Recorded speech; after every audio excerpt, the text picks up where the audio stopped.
Estaba tirado en el azulejo frío del piso de mi cocina cuando entró la llamada para mi hijo. Los médicos les habían dicho a los paramédicos que era un derrame cerebral. De los malos. De eso no siempre te dejan salir del hospital con la misma cara con la que entraste. Preguntaron a quién llamar. Balbuceé el nombre de mi hijo, a través de una boca que ya no me respondía. Escuché al paramédico poner el teléfono en altavoz para que yo pudiera oír contestar a mi muchacho. Y lo que le oí decir fue: «Papá, estoy en el recital de piano de mi hija. ¿Esto no puede esperar?». 3 semanas después, cuando finalmente se molestaron en ir a buscarme, encontraron mi cama de la clínica de rehabilitación despojada, solo el colchón pelón.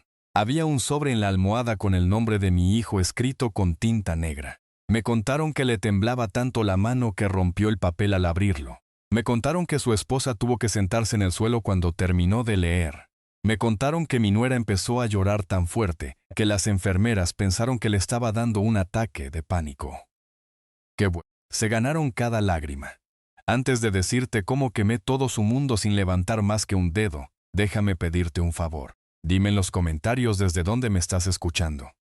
Y si alguna vez has pasado tu maldita vida entera construyendo algo para gente a la que no le importó aparecer cuando más la necesitabas, dale al botón de suscribirse. Quiero saber que no soy el único.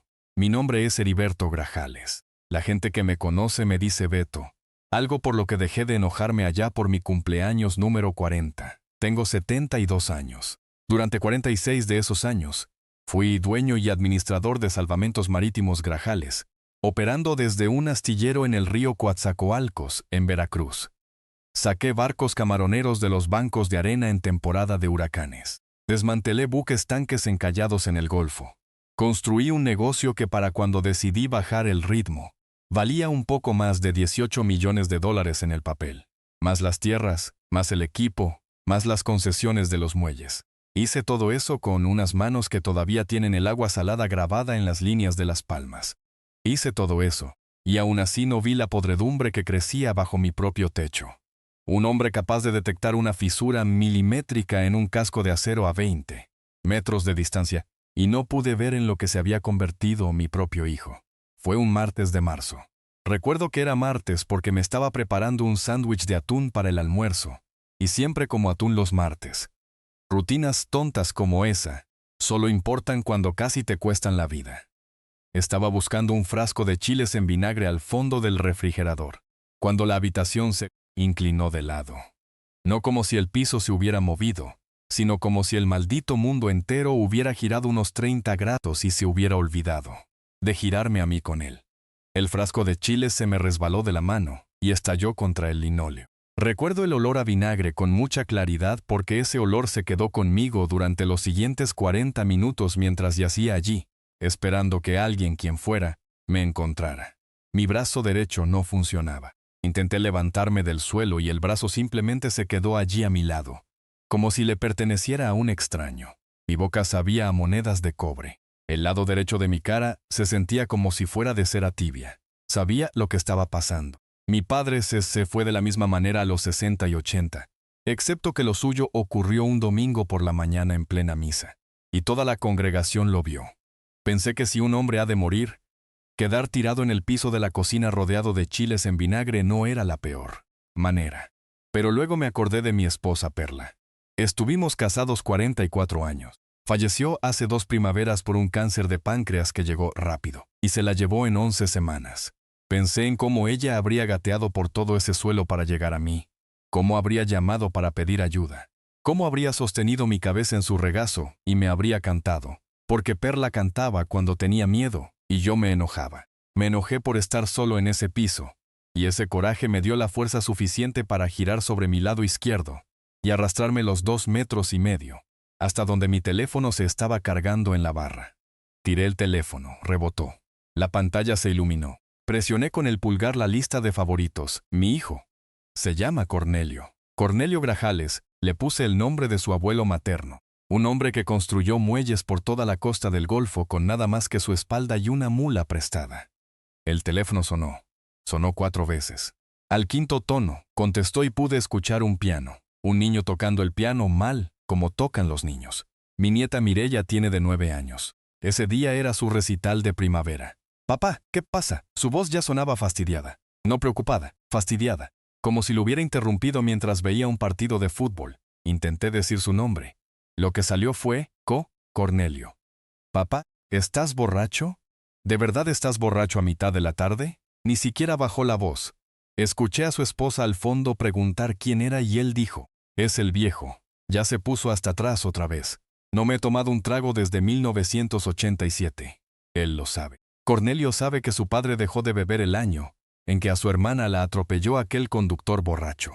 Lo sabe porque se lo dije la noche antes de que cumpliera 13 años, sentados en el porche trasero con 2 vasos de refresco de raíz entre nosotros, explicándole por qué su padre no bebía y nunca lo haría. Me miró a los ojos y dije que estaba orgulloso de mí. Ese recuerdo me vino a la mente mientras estaba tirado en el piso de la cocina y dolió más que el derrame.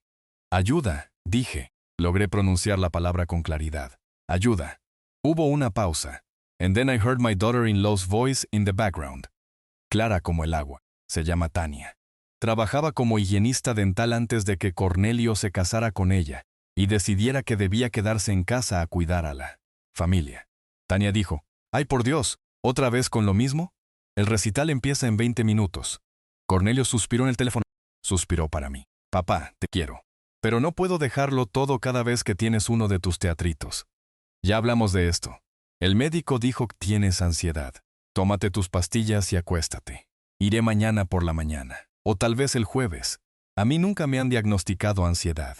No existen tales pastillas. Esa fue una historia que Cornelio y Tania inventaron por la época en que empecé a preguntar a dónde se estaba yendo mi dinero. Lo logré. 3 sílabas. Sí, claro, papá, eso mismo dijiste en enero y resultó ser pura acidez. Me tengo que ir. Sigue Mirella. Clic. Me quedé allí tirado con el teléfono pegado a la oreja, escuchando el tono de ocupado durante mucho tiempo. El tiempo suficiente para pensar que tal vez mi corazón se iba a detener por pura vergüenza. El niño al que se enseñé a nadar cargándolo sobre mis hombros en las olas del mar. El muchacho al que llevé a sus entrenamientos de fútbol americano todas las tardes durante 6 años. Incluso el año en que su madre estuvo enferma y yo tenía 2 trabajos. El muchacho cuya boda pagué en efectivo, porque la gente de Tania no tenía un centavo. Ese muchacho me acababa de decir que mi muerte era un inconveniente para un recital de piano. Tuve 2 hijas. Debo mencionar eso. Tengo una hija, en tiempo presente, llamada Gabriela. Vive en Anchorage, Alaska. Trabaja como bióloga de vida silvestre marcando osos pardos para el servicio de parques. Gabriela y su hermano tuvieron un pleito hace unos 10 años, por algo que Cornelio hizo con un dinero que él les había prestado a ambos. Ella se mudó tan al norte como pudo sin salir del continente, y casi nunca llama. Mi otra hija Perla, llamada así por su madre, la perdimos en 1987. Tenía 16 años. El conductor borracho se la llevó en la carretera federal 90 la noche, antes de cumplir los 16 y medio. Por eso dejé de beber. Quiero que lo sepas porque esto importa para lo que viene después. Después de que Cornelio me colgó, llamé yo mismo al 911. Me tomó 3 intentos porque mi pulgar izquierdo no atinaba los botones. La operadora era una mujer llamada Corina. Recordaré su nombre mientras viva. Me mantuvo hablando. Me preguntó por mi perro, que no tengo, y le dije que solía tener un beagle llamado Rusty. Y ella me dijo que su abuela también había tenido un beagle llamado Rusty. And we talked about beagles until the ambulance got there. Corina, si alguna vez escuchas esto, me salvaste la vida al hablarme de un perro. Gracias. Me llevaron al Hospital General en unos 20 minutos. La doctora de urgencias era una joven que parecía que debería estar en la secundaria. Me dijo, con mucha suavidad, que había sufrido un derrame cerebral isquémico, que le habían detectado a tiempo para administrarme algo llamado alteplasa, y que con suerte recuperaría la mayor parte de mis funciones, pero que las siguientes 72 horas eran críticas, y necesitaba que mi familia estuviera presente para tomar decisiones si las cosas empeoraban. Preguntaron a quién debían llamar. Les di el número de Cornelio. Yo estaba en una camilla en un pasillo. El hospital estaba llenísimo ese día. Me tenían estacionado afuera de la sala de radiología. Pude escuchar a la enfermera, una mujer afrodescendiente de mi edad con una cruz de oro al cuello llamada Tabata, haciendo la llamada desde la estación de enfermería. La puso en altavoz porque estaba llenando un expediente al mismo tiempo. Creo que no se dio cuenta de lo fuerte que estaba el volumen. O tal vez sí, y quería que yo escuchara para saber que alguien estaba peleando por mí. De cualquier manera, lo oí todo. El teléfono sonó 2 veces. Tania contestó. Señora Grajales, habla Tabata del Hospital General. Tengo aquí a su suegro. Sufrió un derrame cerebral grave y necesitamos que un miembro de la familia venga a consultar sobre sus cuidados. Hubo una pausa, y luego Tania se rió. De verdad se rió. Una risita corta y seca, como si alguien le hubiera contado un chiste en una fiesta. ¿Me estás cobrando una broma? ¿De verdad está ahí? Señora, esto no es una broma. Su suegro está en estado crítico. Bueno, espere. Déjeme comunicarle a mi esposo. La escuché caminar hacia alguna parte. Escuché el portazo de una mosquitera. Escuché niños jugando al fondo. Estaban en la casa de la madre de Tania para la fiesta después del recital. La escuché gritar. Cornelio, el hospital está al teléfono. Al parecer el viejo no estaba mintiendo esta vez. Cornelio tomó el teléfono. ¿Qué pasa? Tabata repitió lo que había dicho. Fue muy profesional. No dio a entender que sabía nada. Dijo que su padre lo necesitaba allí. Cornelio dijo, mire, puede anotar en su expediente que yo soy el familiar directo y simplemente hacer lo que tengan que hacer. Estoy a unas horas de distancia y, francamente, tenemos un compromiso familiar esta noche. Es la fiesta del recital de nuestra hija. Consiguió el primer lugar. Es algo importante. Tabata dijo muy despacio. Señor, su padre sufrió un derrame. Es posible que no pase de la noche. Y Cornelio dijo esto. Y lo recordaré hasta que mi cuerpo esté bajo tierra. Señorita, mi papá lleva años inventando cuentos. Si esta vez es en serio, hágale la cirugía o lo que sea. Usen su seguro. Él tiene dinero de sobra. Iremos el jueves después de dejar a los niños con su abuela. No vuelva a llamar esta noche, por favor. Mi esposa va por su tercera copa de vino y no necesita esto. Él no colgó. Tania lo hizo al fondo. La escuché decir, ya cuélgale, Cornelio, por Dios. Y luego el clic. Tabata dejó el teléfono. No me miró de inmediato. Cuando lo hizo, tenía los ojos llorosos, pero la boca firme, como si se prepara para decirle algo a alguien que no le caía bien. Me dijo, ¿es usted católico? Sacudí la cabeza negando al menos el lado izquierdo. Voy a rezar por usted de todos modos, dijo. Y vamos a buscar a su asmico para que firme los papeles, porque no voy a dejar que entre a ese quirófano solo. Lloré entonces, no muy fuerte. Todavía no podía mover bien la cara, pero las lágrimas me salieron de ambos ojos por igual, y me corrieron hasta las orejas. Y Tabata me las limpió con un pañuelo, y no dijo una sola palabra al respecto. El amigo que encontró fue un viejo compañero de pesca llamado Filemón Tatum, a quien todos llamamos Tacho. Tacho y yo nos conocemos desde los 12 años. Manejó desde Coatzacoalcos en 40 minutos exactos en una camioneta que estoy seguro de que ya ni es legal que circule. Firmó cada papel que le pusieron enfrente. Se sentó en esa silla incómoda al lado de mi cama durante los siguientes 3 días, y solo se levantaba para ir al baño y para comerse los sándwiches de gasolinera que le traían las enfermeras. La segunda noche, cuando ya estaba lo suficientemente consciente para hablar, le pedí que llamara a mi abogado. Mi abogado se llama Mauricio Beltrán. Es el hijo de un hombre con el que me asocié en 1979. Un amigo llamado Teófilo Beltrán, que falleció en el 3. Mauricio se hizo cargo del bufete de su padre el mismo año en que mi perla se enfermó, y manejó todos sus asuntos por mí, cuando yo no podía ni ver con claridad para hacerlo yo mismo. Tiene más o menos la edad de Cornelio. Jugó fútbol americano en la universidad. Nunca me ha fallado ni una sola vez. Cuando Tacho lo llamó a las 2 de la mañana desde mi habitación del hospital, Mauricio dijo que estaría allí al amanecer. Y así fue. Trajo café y un maletín.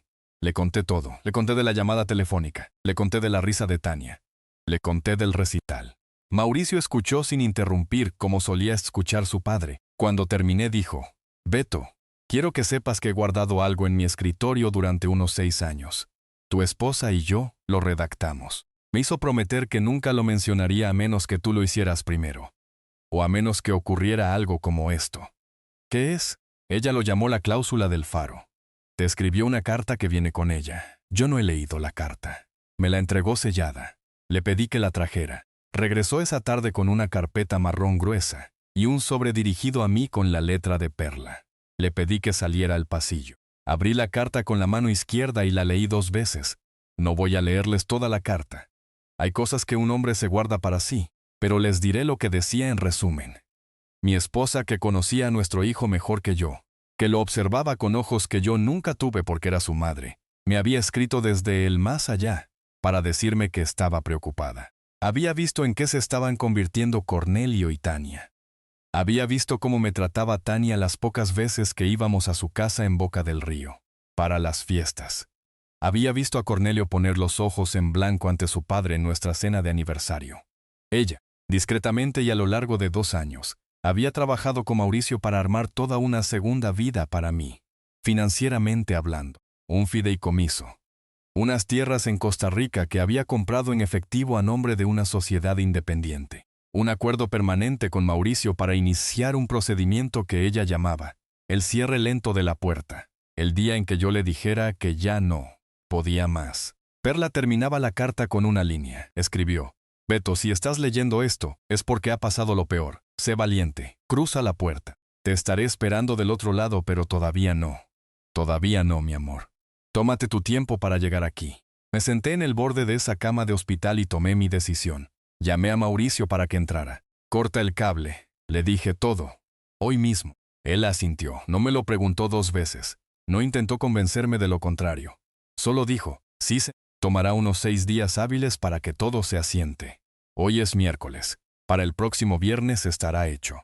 Lo primero que hizo fue mover el capital de trabajo de Salvamentos Marítimos Grajales fuera de la cuenta corporativa en la que Cornelio tenía firma, autorizada parcial. Cornelio figuraba en los libros como vicepresidente desde hacía 11 años. Nunca había pisado el astillero. Cobraba un sueldo de $190,000 al año, por según lo que pude averiguar, responder un correo electrónico de vez en cuando. Mauricio había estado documentando las ausencias en silencio por petición de Perla. Con una sola llamada a mi director financiero y un documento notariado, Cornelio fue despedido con causa justificada, así de simple, sin indemnización. Los estatutos que Perla había modificado discretamente hacía 6 años lo hacían impecable. Lo segundo que hizo Mauricio fue contactar al banco que tenía la hipoteca de la casa de Cornelio y Tania. La casa para la que firmé como aval en 2009. Cuando Cornelio no calificaba por su cuenta. Cornelio había dejado de abonar al capital hacía unos 4 años.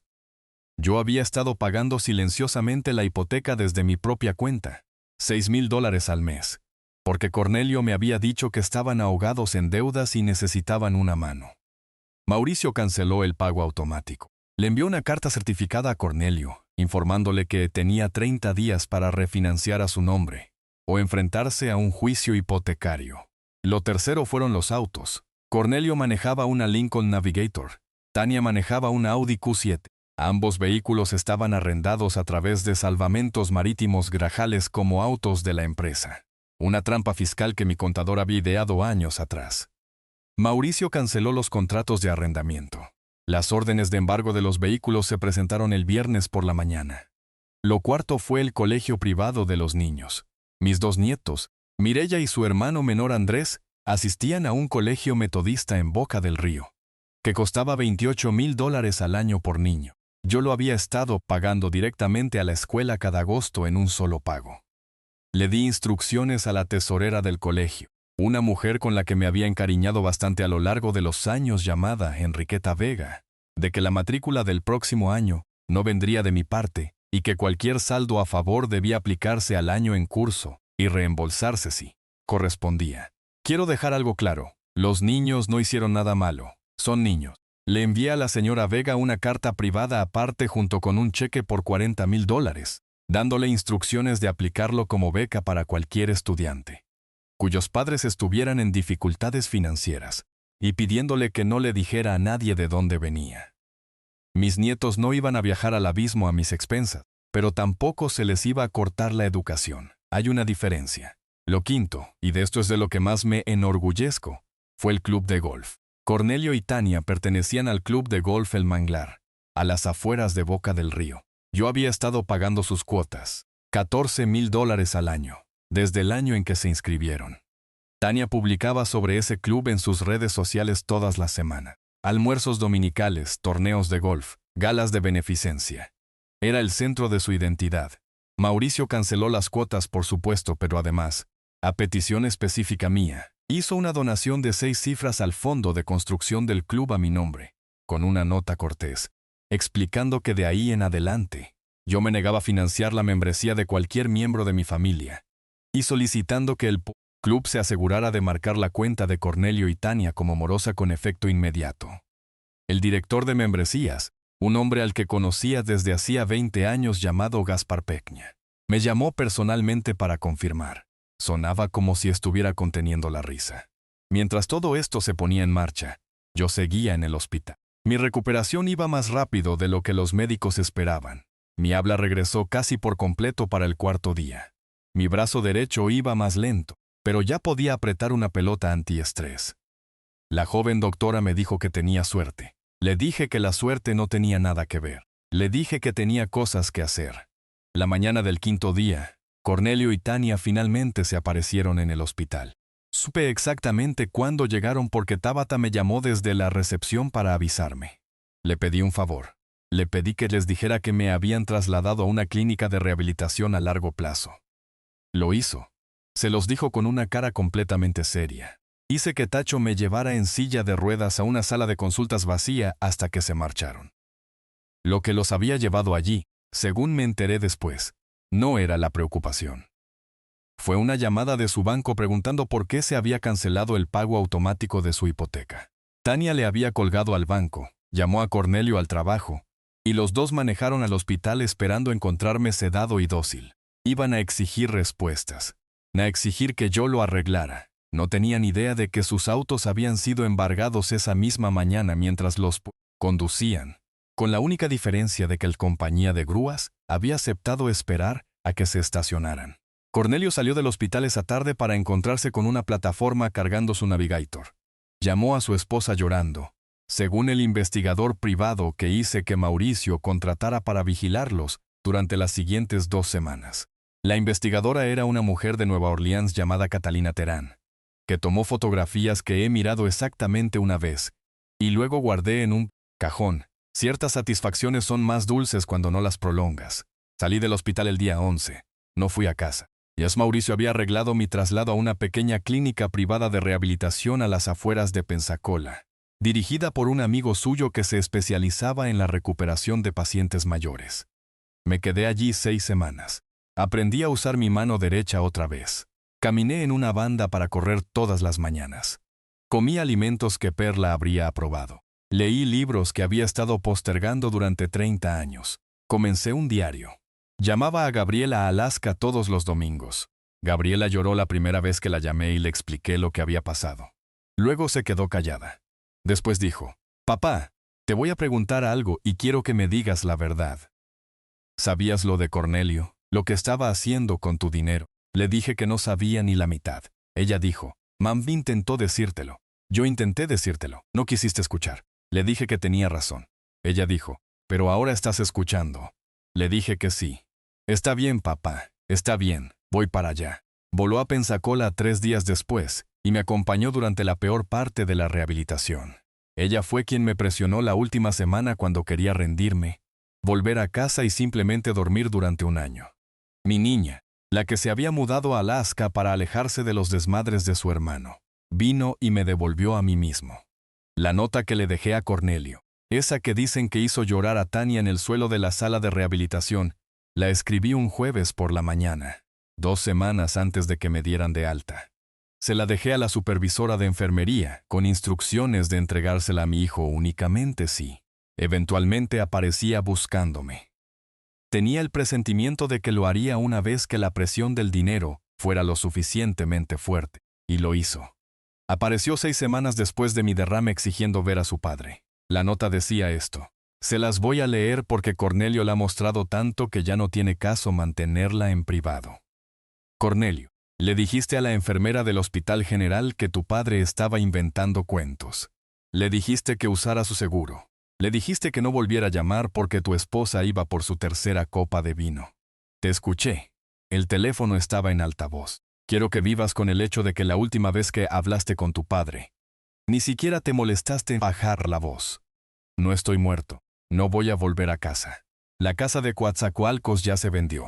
El negocio ha sido reestructurado bajo una nueva administración. Tu hermana ya está asegurada. Tú no. Todo lo que pensabas que era tuyo era mío, y ahora ya no es mío, y nunca será tuyo. La hipoteca que dejaste de pagar la pagué yo hasta el mes pasado. El colegio al que asisten tus hijos tiene un fondo de becas para ellos, pagado por mí, con la condición de que tú y Tania nunca sepan que vino de mí. No aprenderán de ti que yo los ayudé. Lo sabrán por alguien más cuando tengan la edad suficiente para entender lo que hicieron sus padres. Quiero esto en tu conciencia por el resto de tu vida. No me llamaste papá en ese hospital. Me llamaste el viejo. Entonces aprende a ser viejo sin mí. Heriberto Grajales. Esa es la nota. Las consecuencias llegaron en oleadas durante el año siguiente. Cornelio no pudo conseguir trabajo en ningún lado dentro de la industria de salvamento porque ese gremio es pequeño. Y la gente habla. Consiguió un trabajo vendiendo seguros para lanchas en Veracruz, y ganaba como una quinta parte de lo que solía ganar. Tania le pidió el divorcio 8 meses después de que se concretara el desalojo de la casa. Su familia en Texas, que nunca me cayó bien, la recibió.